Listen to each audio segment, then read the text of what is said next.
நடிகர் ராஜ்கிரனுடைய வளர்ப்பு மகளான பிரியா சின்னத்திரை நடிகரான முனிஷ் ராஜாவை கடந்த 2022ஆம் ஆண்டு பெற்றோருடைய எதிர்ப்பை மீறி திருமணம் செஞ்சுக்கிட்டாங்க. இதை கேள்விப்பட்ட ராஜ்கிரண் கடுப்பாகி ஒரு அறிக்கையை வெளியிட்டார். அதில் பிரியா என்னுடைய மகளே கிடையாது, அவர் என்னுடைய வளர்ப்பு மகள் தான். சீரியல் நடிகர் என்னை கேவலப்படுத்தணும் அப்படின்னு தான் என்னுடைய மகளை ஏமாற்றி இப்படி ஒரு திருமணம் செஞ்சுக்கிட்டாரு. அவருக்கு பணம் தான் முக்கியம், பணத்துக்காக தான் இப்படி ஒரு நாடகத்தை போடுறாரு. எந்த இடத்துலையும் என்னுடைய பேரை அவர் யூஸ் பண்ணக்கூடாது, அப்படி யூஸ் பண்ணால் அதுக்கு நான் பொறுப்பல்ல அப்படிங்கிற மாதிரி ஒரு அறிக்கையை வெளியிட்டிருந்தார். அப்போ அந்த சமயத்தில் பிரியா ஒரு வீடியோ வெளியிட்டிருந்தாங்க. அதாவது, நான் காதலித்த நபர் தான் திருமணம் செஞ்சுக்கிட்டேன், என்னுடைய காதல் வாழ்க்கையில் நான் உறுதியாக இருந்ததால தான் என்னுடைய குடும்பத்தை மீறி நான் திருமணம் செஞ்சுக்கிட்டேன் அப்படிங்கிற மாதிரி பேசியிருப்பாங்க. அதே போல் முனிஷ் ராஜா என்ன சொல்லியிருப்பாருன்னா, ராஜ்கிரண் சார் என்னை கூப்பிட்டு அடிச்சிருந்தா கூட போதும், அடிச்சிருந்தா கூட நான் அதை ஏற்றிருப்பேன். ஆனால் அவர் என்னை போய் நான் பணத்துக்காக தான் ஆசைப்பட்டு என்னுடைய மகளை நான் திருமணம் செஞ்சுக்கிட்டேன்னு சொல்லிட்டாரு. அது எனக்கு ரொம்ப வருத்தமாக இருக்குது அப்படிங்கிற மாதிரி அவரும் சொல்லியிருப்பார். எங்களுடைய திருமணம் எளிமையான முறையில் முடிஞ்சிருந்தாலும் நான் பிரியாவுக்காக நான் ஒரு வீடு கட்டிக்கிட்டு இருக்கேன். நான் கஷ்டப்பட்டு சம்பாதிச்ச பணத்தை வச்சு தான் பிரியாவுக்காக நான் ஒரு வீடு கட்டிக்கிட்டு இருக்கேன்.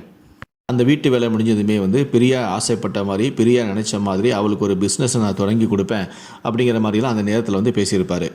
இப்படிப்பட்ட இந்த நிலையில தான் ஒரு வருடம் முடிவதற்குள்ளேயே பிரியா நேற்று கண்ணீரோடு உயிரை வெளியிட்டிருக்காங்க. அதில் என்ன சொல்லியிருப்பாங்கன்னா, நான் 2022ஆம் ஆண்டு முனிஷ் ராஜாவை திருமணம் செஞ்சுக்கிட்டேன். இது மீடியா மூலமாக அவங்க எல்லோருக்குமே தெரியும். அந்த திருமணத்துக்கு பிறகு நாங்கள் பிரிஞ்சிட்டோம். நான் இப்போது இருவருமே சில மாதங்கள், அதாவது 2 மாதங்களாக பிரிந்து தான் வாழ்கிறோம். எங்களுடைய திருமணம் சட்டப்பூர்வமான திருமணம் கிடையாது. இந்த திருமணத்தால் தான் என்னை வளர்த்த அப்பாவை நான் ரொம்பவே கஷ்டப்படுத்தியிருக்கேன். அவரை நான் ரொம்ப கஷ்டப்படுத்தி இருந்தாலும் கூட எனக்கு ஒரு பிரச்சனை வந்தபோது அவர் என்னை கைவிடாமல் காப்பாற்றிருக்காரு. அவர் எனக்காக செய்த இந்த செயல் நான் எதிர்பாராத கருணை. அப்பா என்னை மன்னிச்சிருக்கப்பா டேடி அப்படின்னு சொல்லிட்டு கை கோப்பியபடி அந்த வீடியோவில் பேசியிருப்பார். இந்த நிலையில தான் இந்த ராஜ்கிரண் மகளுடைய தில்லாலங்கடி வேலை குறித்து தற்போது பைல்வான் ரங்கநாதன் பல அதிர்ச்சியான தகவலை சொல்லியிருக்காரு. அதாவது, பைல்வான் ரங்கநாதன் என்ன சொல்லியிருக்காருன்னா, முனிஷ் ராஜா ஒரு முட்டாள். எந்த அளவுக்கு முட்டாள் அப்படின்னா, அவன் ஒரு சின்ன திரையில் நடிக்கக்கூடிய ஒரு டிவி நடிகர் தான். அவனுக்கு அப்படி என்ன அளவுக்கு பாப்புலர் இருக்கும், அவன் என்னமோ நம்ம பெரிய பாப்புலர் அப்படின்னு நினச்சிக்கிட்டு கடந்த தேர்தலில் போட்டிட்டு தோல்வி அடைஞ்சு அதில் நிறைய பணத்தை இழந்துட்டார். அப்போ எந்த அளவுக்கு முட்டாள் நீங்கள் தெரிஞ்சுக்கோங்க அப்படின்னு சொல்கிறாரு. ராஜ்கிரண் மகள் பேசின அந்த வீடியோவை நீங்கள் கேட்டிங்களா? அதில் அந்த பொண்ணு சொல்கிறது பாருங்களேன். இவங்களே வீட்டை எதிர்த்துக்கிட்டு ஓடி போய் திருமணம் செய்வாங்களாம். அப்புறம் இசட் தமிழ் நிகழ்ச்சியில் கலந்துக்கிட்டு அங்கே தாலி கட்டுவாங்களாம், அதை டிவியில் டெலிகாஸ்ட் பண்ணுவாங்களாம். ஆனால் இப்போ அந்த திருமணம் செல்லாதான், அந்த திருமணம் நாங்கள் ரிஜிஸ்டர் பண்ணல, அது ஒரு செல்லாத ஒரு திருமணம் சொல்லுவாங்களாம். ஏன்னா கேட்குற நாம எல்லாம் முட்டா பயிலலா?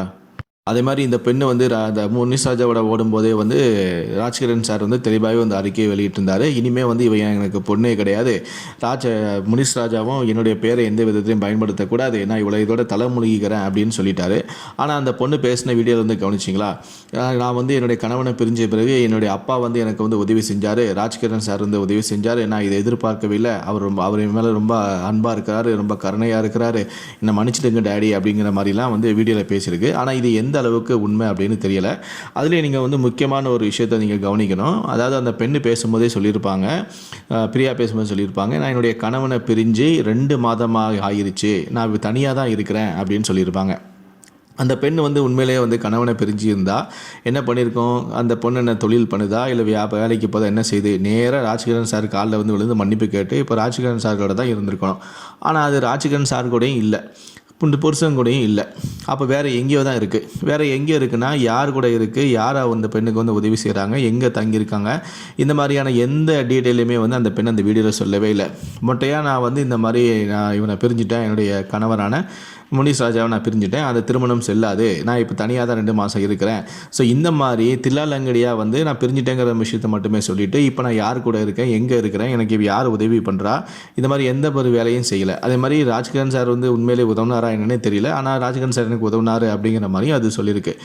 இன்னும் பல விஷயங்கள் இது பொண்ணு மூலமாக வெளியே வர வேண்டியிருக்கு. ஆனால் இது எல்லாத்தையுமே மறைச்சிட்டு தான் மீது எந்த விதமான தப்பும் இல்லாமல் ஒரு வீடியோ மட்டும் வெளியிட்டிருக்கு. இந்த காலத்தில் பெண்கள் காதலிச்சாலே போதும், நம்ம நல்லா வாழ்ந்தரலாம் அப்படின்னு நினைக்கிறாங்க. ஆனால் நம்ம காதலிக்கிற பையன் புத்திசாலியா, அவன் நம்மளை வச்சு காப்பாற்றுவானா, நல்லா சம்பாதிப்பானா, திறமசாலியா அப்படிங்கிறதெல்லாம் பார்க்குறது இல்லை. கண்ணை மூடிட்டு இந்த மாதிரி நான் காதலிச்சிட்டேன் அப்படின்னு சொல்லி அவனை கல்யாணம் பண்ணிடுறாங்க. ஆனால் அதுக்கப்புறம் தான் அவன் வந்து எதுக்குமே லாய்க்கு இல்லை அப்படின்னு தெரிஞ்ச பிறகு அவனை விட்டுட்டு வந்துடுறாங்க. இந்த மாதிரி ஆனால் சில பெண்கள் வந்து ரொம்ப தெளிவாகவே இருக்கிறாங்க. காதலிச்சா இவனை காதலிக்கிறமே, இவனை நம்மளை காப்பாற்றுவானா, இவனுக்கு நம்மளை காப்பாற்றக்கூடிய திறமை இருக்கா, இவன் புத்திசாலியா, இதெல்லாமே கவனிக்கிறாங்க. கவனிச்சுட்டு அது வேலைக்காகாது அப்படின்னு என்ன பண்ணுறாங்க, அவனை விட்டு விலகி வந்துடுறாங்க.